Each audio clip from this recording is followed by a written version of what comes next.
And no, it is not easy. But you're not going to get it from anyone else but you. And it's worth it. And it is the thing that is going to bring you freedom.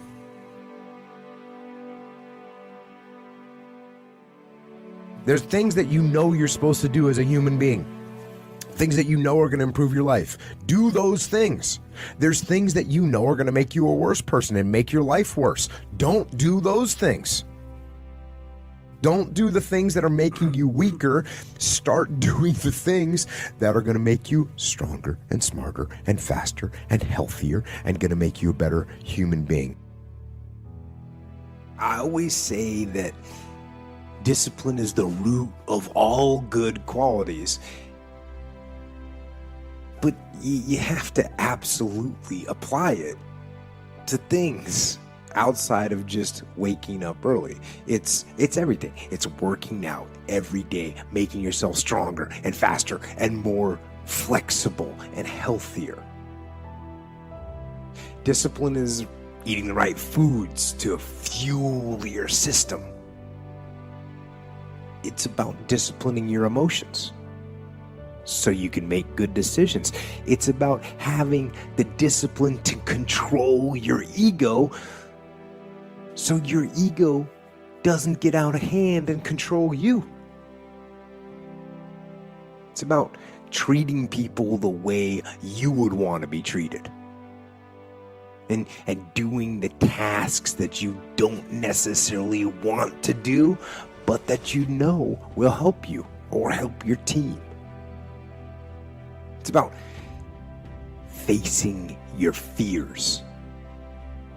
It takes discipline to face your fears so you can conquer them.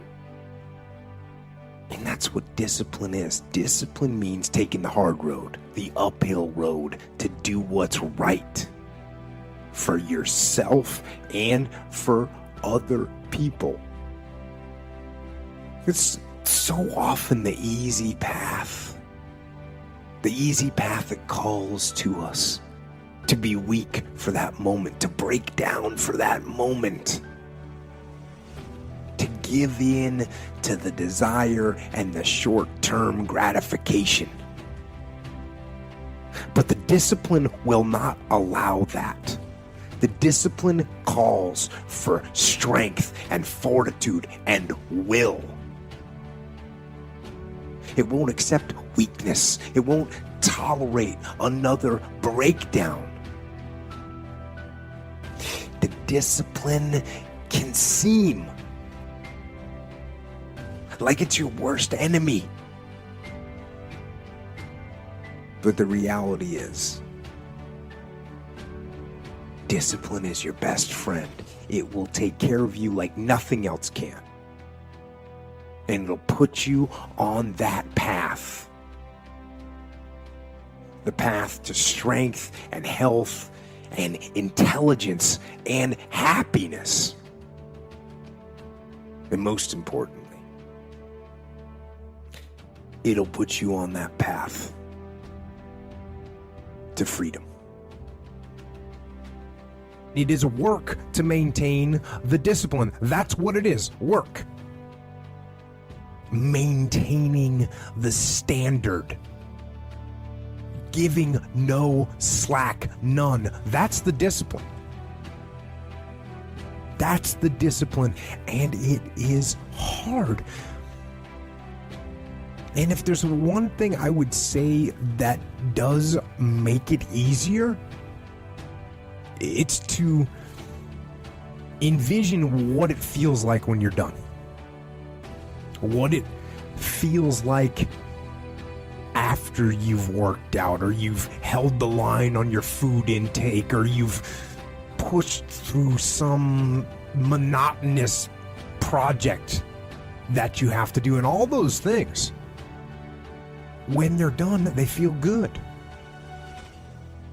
And contrary to that, envision what you will feel like later when you let the discipline slack. You know the feeling. Feeling weak and defeated, and you know that you're falling behind. So get to know those two different types of feelings and ask yourself which one you want to feel in 10 minutes or in a half an hour. When the thing is done, when the discipline has been implemented,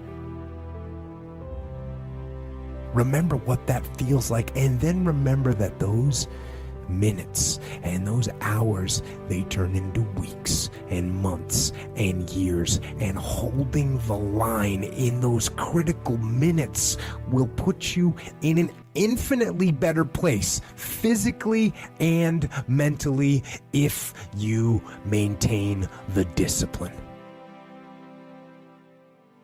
So work through the weakness, fight through the temptation, hold the line. Hold the line, maintain the discipline. It is not easy,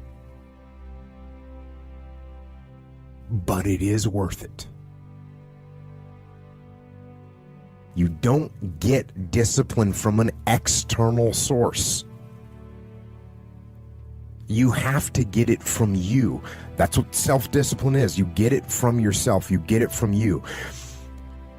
So there's people from every possible background, from no parents to crazy parents to, drug addicted parents to super squared away parents, and everywhere in between on that spectrum that are completely disciplined people.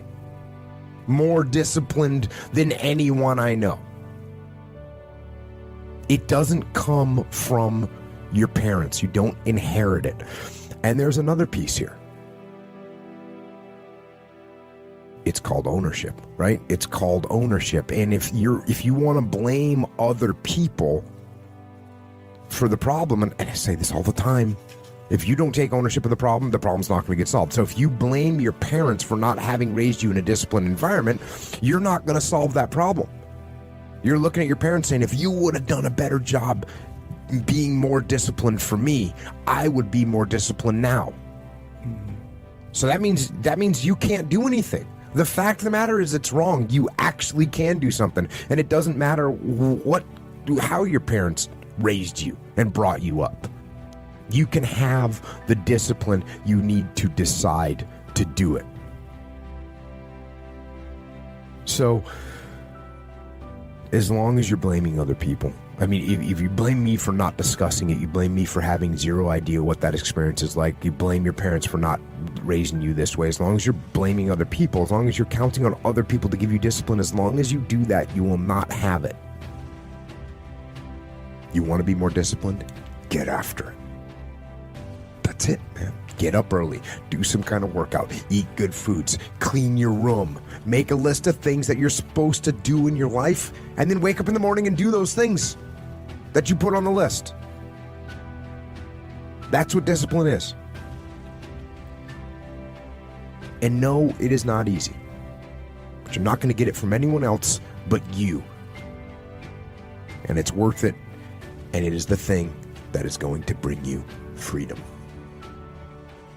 You know it's worth it to have discipline, but you think there's an easier way. Yeah. You think that it's something that people have. You think that when Jocko's alarm clock goes off, it's like, oh, just like my father taught me. The pillow feels soft and comfortable, and the alarm clock is banging on my head, and I don't like it. Yeah. But you know what? I know it's worth it to get up and get after it. I know it's worth it, and you know it's worth it.